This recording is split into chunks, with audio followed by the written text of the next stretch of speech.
Good afternoon, everyone, and thanks for joining us at the Export Skills program. Today, a continuation of our module on cybersecurity readiness. And of course, as you know, this is the second one in the series. And today we're going to be concentrating on the core four. I'm Collins Rex. I'm a director with the Global Trade Professionals Alliance, and the GTPA is an organization that cultivates international standards within the international business industry, and our aim is to create a trusted environment that is inclusive and, of course, trusted by all in international trade.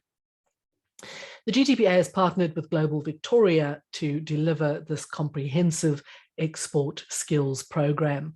And to get details of the remainder of the program, and there are 5 modules, 4 of which are well advanced, 1 of which is kicking off on the 30th of May. Go to the address on your screen and you'll be able to see everything that is still coming up and also be able to book for all remaining sessions. For this cyber readiness module, the GTPA has partnered with the Cyber Readiness Institute based out of the United States. The Cyber Readiness Institute convenes senior leaders of global companies and supply chain partners. It shares cybersecurity best practices and resources, and it develops content and tools to improve the cyber readiness of small and medium-sized enterprises.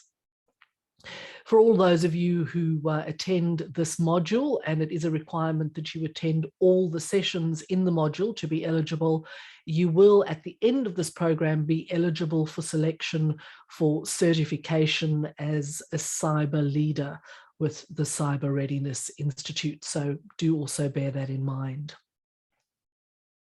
I just draw your attention to the disclaimer on the screen. As always, please bear in mind that all information is of a general nature. If you do decide to apply it specifically in your business, you do need to make sure that it is relevant to you.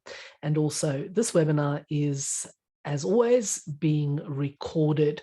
And also for those of you who might be wondering, yes, the slide deck will also be made available to you. Should you want a copy of the deck, just drop me an email and I'll give you my address at the end, and I will send you a copy of the deck. The recordings of the webinars will also be made available, but they'll be made available by Global Victoria at the end of the entire Export Skills program. I'd like to start today by acknowledging the traditional custodians of the land on which we meet, which for me is the land of the Wurundjeri people of the Kulin Nation. I pay my respect to elders past, present and emerging, and I extend that respect to any Aboriginal and Torres Strait Islanders people who may be joining us online today. As I mentioned, I am Collins Rex. I am a director with the GTPA, and I am also a Cyber Readiness Institute certified cyber readiness coach. And cyber readiness is certainly something that I feel very strongly about, because I do believe that it can be one of the great levelers between smaller businesses and larger ones. So let's get straight into it, shall we? Building a cyber-ready culture in your company. Just to recap some of the issues that we covered off last week, and then we'll plunge straight into those core 4. So today we're going to do that recap. We're going to look at the core 4 being passwords, software updates, phishing, USBs, and then we're also going to look at the remainder of the program and what you can expect in the upcoming modules. As always, questions welcome throughout the session. If they're relevant to the discussion at the time, I'll take them when they come up. If not, we'll keep them to the end. And again, if you have questions that you think of after today's session, you are more than welcome to send them to me by email and I will respond. So what is cyber readiness? Cyber readiness is quite simply taking practical steps to prevent cyber attacks by focusing on human behavior related to the 4 core issues and knowing what to do if an incident occurs. So the approach that we take throughout this module, and the approach that we encourage you to take in your business, is to appoint a cyber leader in your company. So the cyber leader is the person who essentially takes responsibility for keeping everybody on track from a cybersecurity perspective. make sure they're aware of issues as they could be arising, and also that they're all doing the right things all the time, and that they are aware of what occurs if they do not do the right thing. The approach is all about focusing on human behavior. It's using guidance and tools on preventative measures, and that's very important. And if a breach does occur despite those preventative measures, it's then also focusing on practical incident responses. It's about creating a cyber readiness culture, and it's also about committing to supply chain security. As we have discussed in the first session, if you are part of an international supply chain, which means you purchase from somebody, you sell to somebody, if yours is the weakest link in that chain, yours is the one that will be breached. And if you are breached, you present a very imminent danger to everyone below you, but also, very importantly, everyone above you in that chain. So you want to try to avoid that at all costs.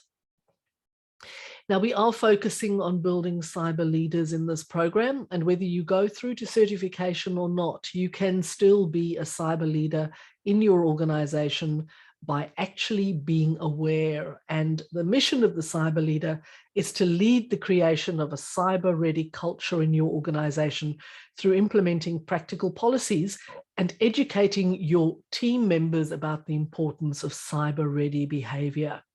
It's also about helping your organization to have a proper plan in place to prepare for any cybersecurity incident. Now, we touched very briefly on the core four in our introductory session, and today we're going to drill down into more detail around the core four.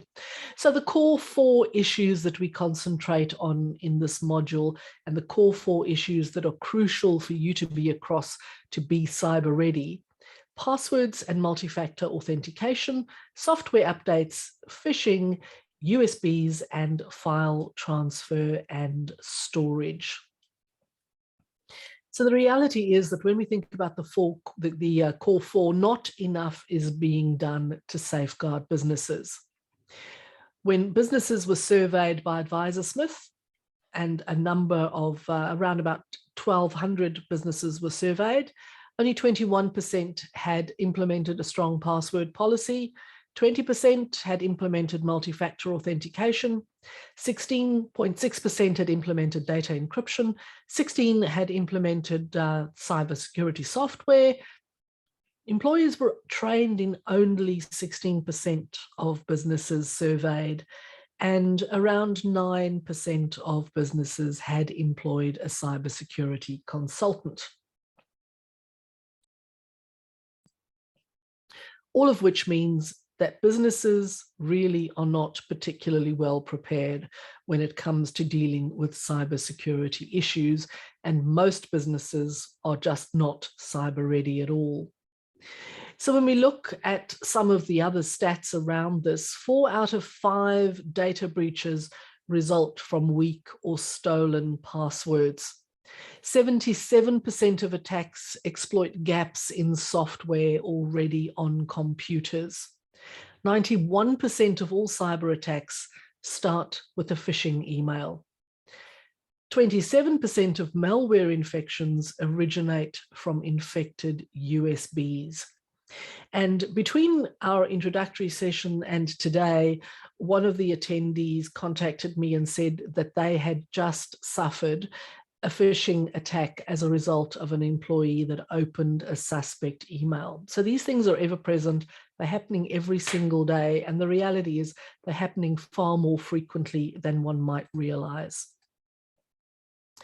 So when we think about the core four, I want you all to take away some thoughts around where you are today. And please go off today after the session and answer these questions for yourself, socialize the questions amongst your team, and get a sense of where you stand. So first of all, estimate the percentage of your workforce that can name and briefly explain the core four.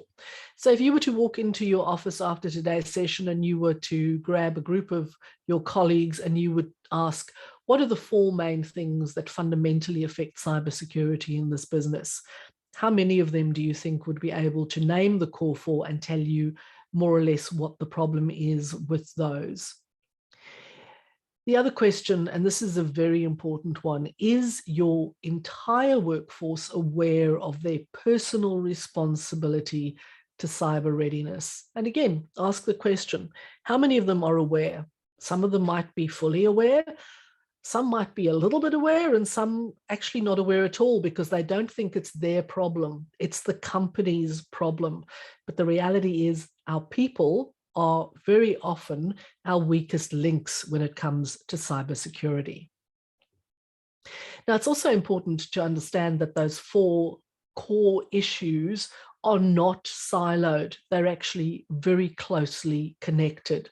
So, for example, if we think about a business email compromise, or what is referred to as a BEC, an attacker takes over your email server and they're then able to send phishing emails, not just random ones that come from random addresses, but phishing emails using your accounts.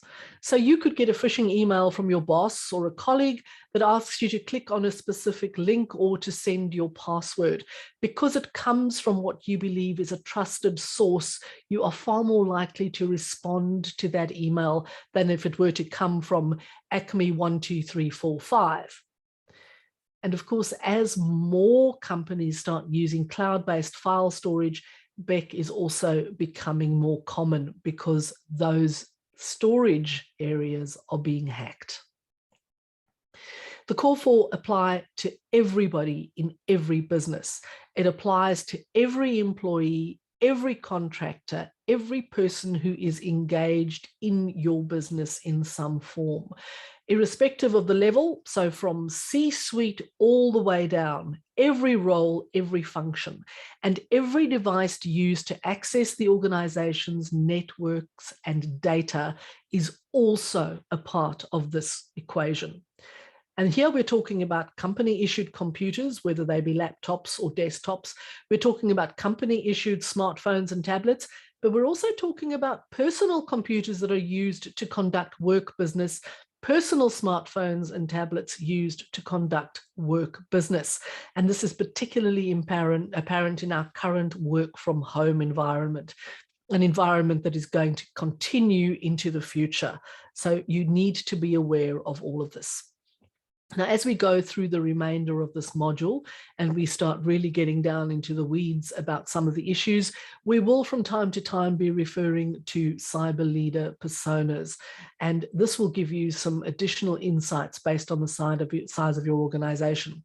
So the first one is a retail store, for example, and we've created the cyber persona Katie. She owns her own retail shop. She manages 3 employees. She is an IT consultant that set up her website and looks after the payment processing. And Katie is a cyber leader because she had no one else to delegate it to. For many of you that are in small businesses, by definition, you will be the cyber leader in your business because you are the manager or the owner of that business, and there is no one else that you can delegate it to. The second persona is the financial services company. We've created Susie. She's the IT manager for around 50 employees at a financial services company. She's primarily focused on setting up, maintaining, and troubleshooting the IT systems in this business. And she was selected as a cyber leader because the owner believes she's the only one in the organization familiar with computer technology. Now, here again, Susie does not necessarily have to be an IT professional. In the case of Susie, she happens to be, but she might just be the one person in an organization that is a little bit more technology focused than the others. And I know that we certainly have at least one of the delegates in this module that fits this role perfectly and happens to be the IT person for their organization. The third persona that we look at is that of Ralph, who works in a motor car parts manufacturer. He's the HR manager, and this is a larger company. It has about 300 employees. They work largely with car makers. They've got 2 IT professionals, and the CEO chose Ralph to be the cyber leader, not because he is the most important person from a hierarchy perspective, but because he's really good in dealing with people. So when you start thinking about your role as a cyber leader, I want you to consider all of these personas. You don't have to be an IT professional. You have to be good at dealing with people. You don't have to be in a big business. You can be in a really small business, even if it only has a handful of employees, or indeed if you are the only employee. Of course, then your job is a little bit easier because you only have to manage yourself. So when we look at our cyber leader personas and the way in which they are going to approach these concepts and the way in which they are going to bring their teams along with them, Katie will focus on introducing one of the core 4 at a time. She doesn't have time or energy to focus on all of them. She's trying to run a business, but she's also trying to safeguard it. So she's going to do one at a time, and she's going to get her employees to be cyber ready, not just in the office, but also at home. Susie, on the other hand, because many of her colleagues work remotely, is going to again focus on the one issue that she considers to be the most important and potentially most dangerous to their business, and that's multi-factor authentication. So she uses a statistic to illustrate how much risk is mitigated by using multi-factor authentication. Once she's implemented that, she will, of course, move on to the other issues in the core 4. Ralph, however, decides to focus on the different types of attacks that their business might face. He uses health and safety analogies to help people understand the difference. And he does this by sending out emails with short, funny descriptions showing how the core 4 can prevent these issues. And he, because he's part of a much larger organization, is going to cover all of the core 4. So this just gives you some ideas of how, when you go back to your businesses and you want to impart some of the knowledge that you've picked up here, you might approach the issues that you have to face within your own businesses. So let's start now by looking at the core 4. And the first one that we're going to start off with is passwords. So in 2019, there was a tracking of the speed it took to crack passwords. Now, if we look at how this has changed over time and how it changes depending on how strong the password is, if there's an 8-character password, 3 minutes to crack it. 9-character password exponentially increases to 3 hours and 5 minutes. And by the time we get to a 13-character password, we're looking at 5.2 million years. So the bottom line here is the stronger your password, the more difficult it is to crack. And the chances are, if your password is really strong, a potential hacker is just going to move on to an institution with an easier to crack password. So what is a password?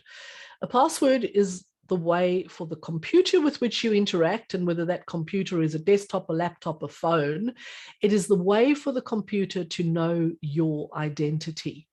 This is the way the computer says, oh, I know you, I'm going to let you in here to do all sorts of stuff. The important gatekeeper to your data and your systems is your password. It is the most common way to authenticate your identity. And that way, of course, it's also the most common way to break in.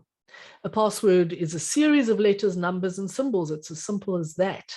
Longer passwords are better. Using passphrases will make those longer passwords easier to remember. So instead of having January 1, 2, 3, 4, you might have a phrase that my birthday is in January and I like the month July. You just have to remember the passphrase. You don't have to remember all the letters in it. Increasingly, passwords are being used in conjunction with multi-factor authentication, or MFA, also called two-step verification. So you've got a password, but then you have another level of identification that comes into play. So why do strong passwords and multi-factor authentication matter? 4 in 5 data breaches come from weak or stolen passwords. That's just a fact of life. It's the easiest way to break into your digital home. If the key is in somebody's hands, well, all they have to do is unlock the door. So I want you to think today about some issues and to answer these questions for yourself. Do you currently in your business have a written policy on passwords and multi-factor authentication? Do you? Do you not? Or do you sort of have one? Sort of having one is probably more dangerous than not having one at all, because if you sort of have one, you think you're okay, and the chances are you're not. And if you do have a written password, have you actually communicated that policy to your entire workforce? It's not enough to have a policy if the policy is not communicated, and it is not enough to communicate the policy if everybody does not understand why it's there and therefore buys into it. So the Cyber Readiness Institute password policy, which is one that is actually really easy for you to take away today and implement in your own business, irrespective of what your business does and irrespective of the size of that business. First of all, the password must be 15 characters long. You can use a passphrase to make it easier to remember. The password should not have an expiration unless it is breached. If it expires, people might come up with something which is easier to breach going forward. If your policy is a stated one that passwords have to be changed and replaced every so often, then you need to make sure that when they are changed, people still implement the 15-character limit. The password must use a minimum of 2 numbers or 2 special characters. Can have both, but at the very least, it must have a minimum of 2 numbers and 2 special characters. And have mandatory use of multi-factor authentication whenever and wherever it is possible. And if you are using vendors for software, etc., that do not implement multi-factor authentication, consider switching those vendors. So a very simple policy that you can implement today if you do not already have one. It's simple, it's easy for people to understand, and when you point out the danger, generally people will do the right thing. And this is a statistic that is worth pointing out. 99% of account compromise attacks can be blocked simply by using multi-factor authentication. So if you think of it, multi-factor authentication is something that we all find annoying. I know I do. Every time I log into my Qantas frequent flyer account and they ask me for a second level of authentication, I get vaguely annoyed. And then I think about why it's happening, and I'm not quite so annoyed anymore. So make it clear to your people, and your people will come along with you on the journey. So after today, I want you to think about how you'll convince your employees to use that 15-character passphrase and explain to them what a passphrase is. How are you going to do this? And what are you going to put in place as an incentive for your employees to do this and to keep doing this going forward? Also ask and do a general poll, how widely are you using multi-factor authentication in your organization? Not just on your company issue devices, but also on any personal devices that connect to your network, because that is very important for you to know. The next one of the core 4 is software updates. So a software update, of course, fixes any issues in software products, but hackers often take advantage of vulnerabilities to software by targeting devices that have not been updated. So there are inherent issues in updates, and we'll be looking at those in a moment, but there are definitely issues in not keeping software updated. Software updates almost always include some form of security patch as well that plugs holes that have been identified as vulnerable areas of that software. Software very rarely comes out fully formed. It invariably has to have things that are fixed as they are identified when the software is in use. So it is imperative that you do keep your software updated, but you need to put really strong checks and balances in place as to how that happens.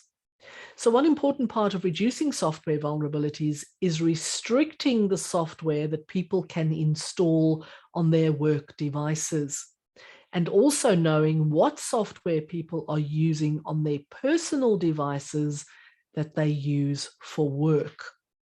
It's not good enough to restrict and control what happens on the work-issued devices, but allowing people then to use their personal devices that have games on them, that might have nefarious sites that they have surfed, for example, on their phones or on their laptops, and they use those devices for work, accessing work networks and work files, and potentially exposing those work issues. 77% of attacks in 2019 exploited gaps in software already on computers. Hackers are really smart people. They're also really up to date with anything that occurs in their world. They monitor software update releases, and as soon as an update is put out trying to fix a problem, they will get into that problem and exploit it before it can be fixed by an update. So some ways in which you can mitigate the potential risk. The Cyber Readiness Institute software update policy. And again, something that you can take away today and implement immediately. First of all, enable auto update on your devices, but ensure that people accept that update, that it doesn't just happen in the back end. And this includes personal devices such as mobile phones and tablets that connect to the network. Don't ignore the auto update notifications. If an update comes through and there's a prompt, it needs to be installed within 24 hours. If you can't install it, you need to notify the cyber leader.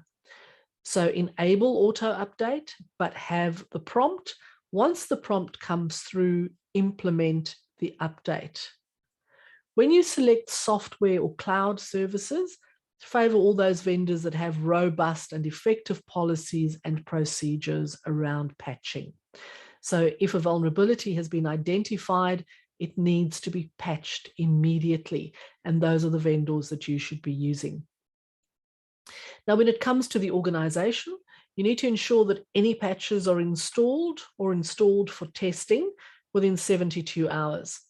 So if it's something that you're a little bit concerned about how the patch is going to affect a fundamental component of the business, maybe you're a manufacturer and you're installing an update that could affect your CRC machines, for example, and you need to test it first. Install, isolate, and test before you implement across the network, but do it within 72 hours. This is very important for servers and infrastructure systems such as routers. Subscribe to all mailing list notification systems of existing vendors to ensure you receive notifications of patches. So if you have any software in your business, you need to be told when there is an update coming.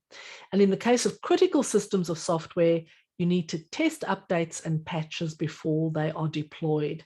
Sometimes a patch, which is a perfectly legitimate one, could mess up some things further downstream in your software systems. So test them before you roll them out throughout your network. And then on a quarterly basis, scan and monitor all devices to verify that all appropriate released patches have been installed. Also make sure that you are running the latest versions of everything. Even if those versions don't contain patches, they very often are necessary to ensure that other breaches cannot occur further down the track. So when it comes to software updates, I want you to go away and think of a few issues as well. Do you have a written policy on software updates? And again, yes, no, or well, almost. If you do have a written software update, how have you communicated that policy to your workforce? It is really important that people are conscious of this, not just in the workplace, but at home when they are using their own devices. If they are using their devices to do your work, those devices have to be treated in the same way as if they were company devices. Do you limit the software that your employees and your contractors can install, both on their company-owned devices and their own? Companies should not allow employees to download new software onto work-related devices at all, not unless they specifically clear that with the company. Number 3 of the 4 core issues is phishing. What is phishing? Well, first of all, it comes in the form of email, phone calls, texts. Hackers attempt to trick users into providing personal information, passwords, banking information, to transfer money, to send them data, etc., to a malicious actor who pretends to be a familiar or trusted entity.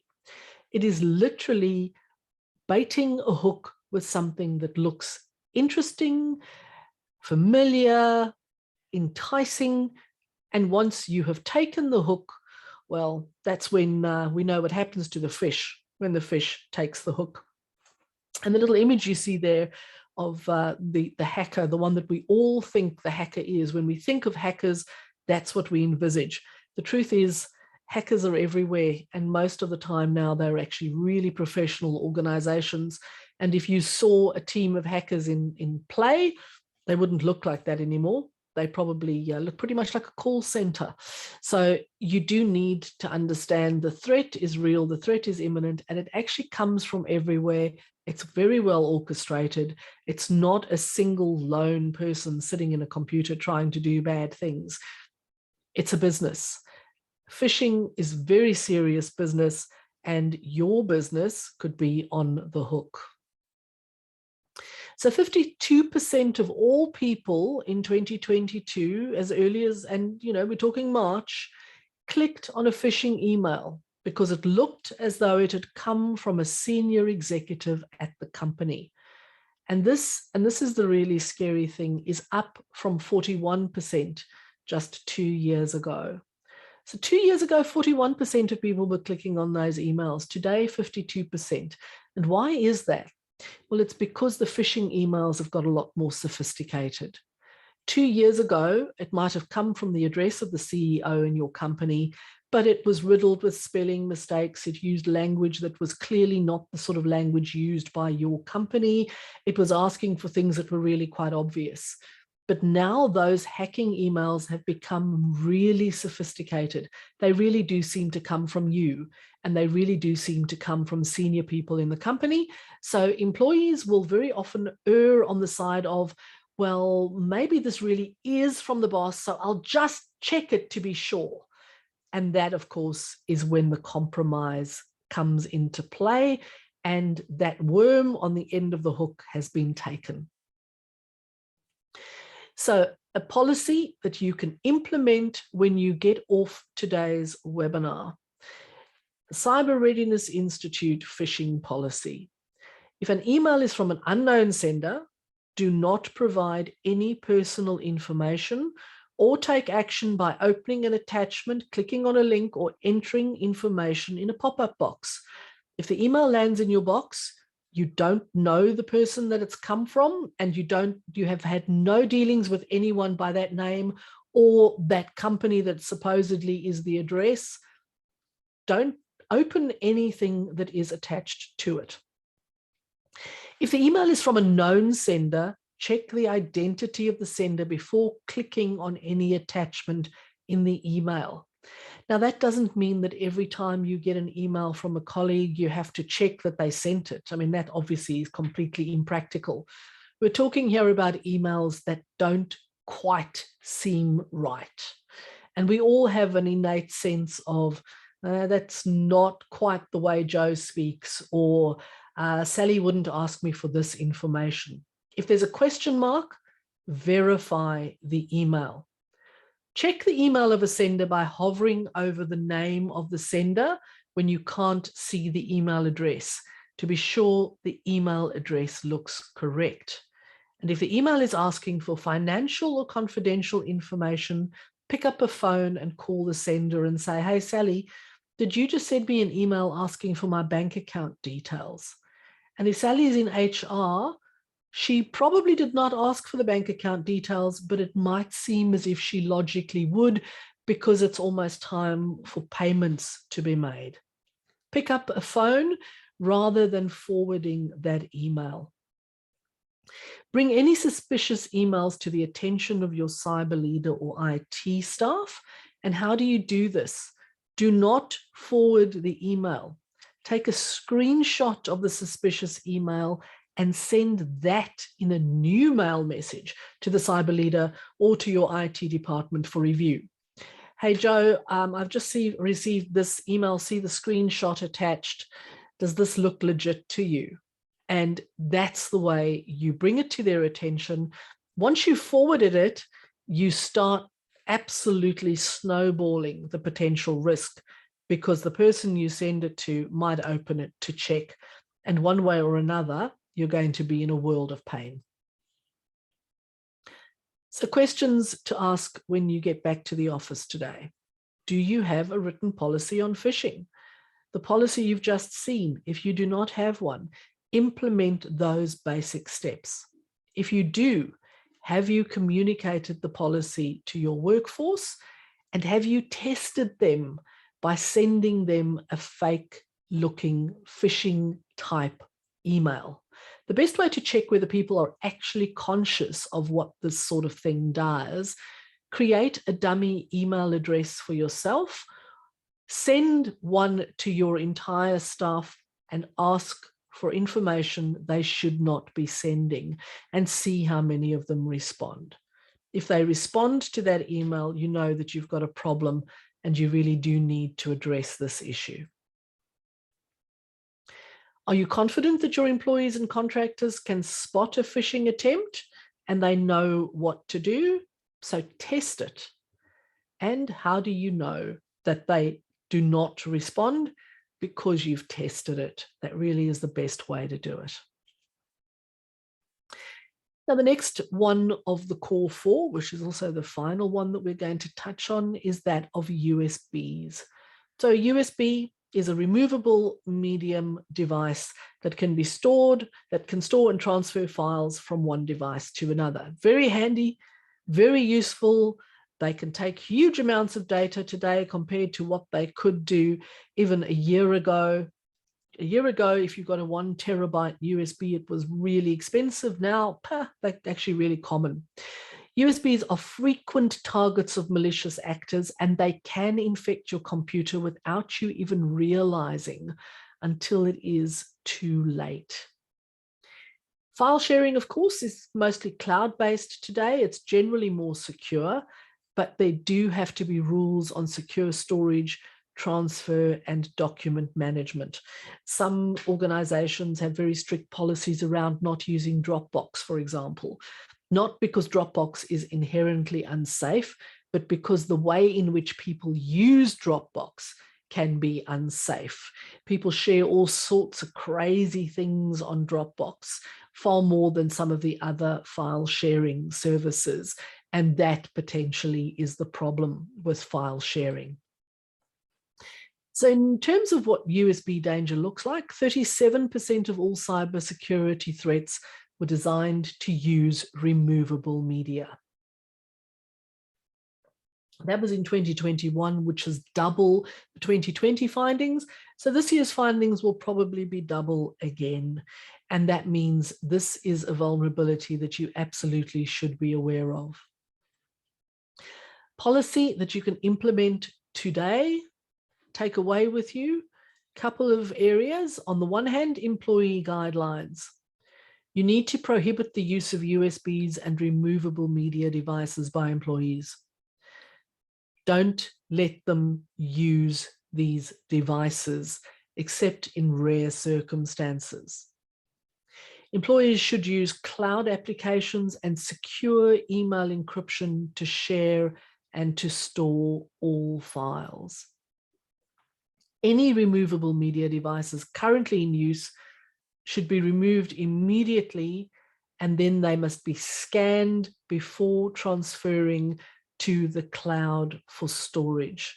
So today, do a walk around your workplace and check how many people are using USBs. Stop them doing that and implement a policy that as of this day, no USBs may be used unless they are specifically checked. And this is where the exception case guidelines come in.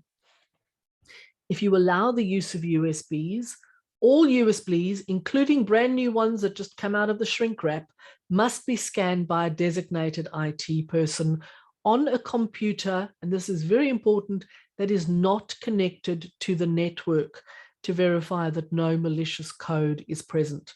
If you stick something in your computer USB drive now and you've got software that is installed, cybersecurity software, it's going to ask you, do you want me to scan this? The chances are by the time you've put it into your network computer, it's already planted malicious code before you even say, yes, scan it. So it needs to be scanned by a computer that is not part of the network.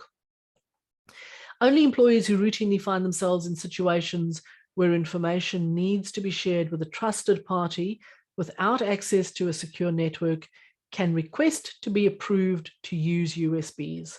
So people need to come to you and get permission to use USBs. They need to have a reason to use them, and then they need to get a pre-scanned device from the designated person, who may be the cyber leader, but it could be an IT person in the organization. Very importantly, your employees must never accept or use a USB that they've got from an unverified party. We all go to trade shows now that COVID is behind us and we can do these things again. Very often someone will hand you a USB that contains brochures and other information about their business. Don't let your employees use those. Don't let them stick them into the networked computers. If a vendor gives a USB, don't let them use it. Of course, if they pick up a USB in a parking lot, we're all really curious creatures as human beings. You pick up something and you wonder what's on it, and you think, oh, what harm can it do if I just pop it in my computer and have a quick look? I'm not going to open any files. I'm just going to look at what's on there. As soon as you've popped it in, you've activated it. So make very sure that your staff is aware of the dangers and they don't do this sort of thing. Simple policy, few steps, it will save you a world of pain. And again, I want you to think about where you are today. Do you have a written policy? You need to have one, and you need to communicate that policy to your workforce, and your workforce needs to understand the dangers inherent in not following the policy. Think about how you can completely eliminate the use of USBs in your business. Is it possible? How can you make it happen? And if you can't completely eliminate them, how can you at least minimize the use of USBs? And of course, if you eliminate them, you have to have a practical alternative for your staff. So you eliminate the use of USBs. With what do you replace the USBs to get your employees to transfer files? Again, very important if your employees are working from home. If they come into the office, they're getting access to bits of work that they want to take home and finish.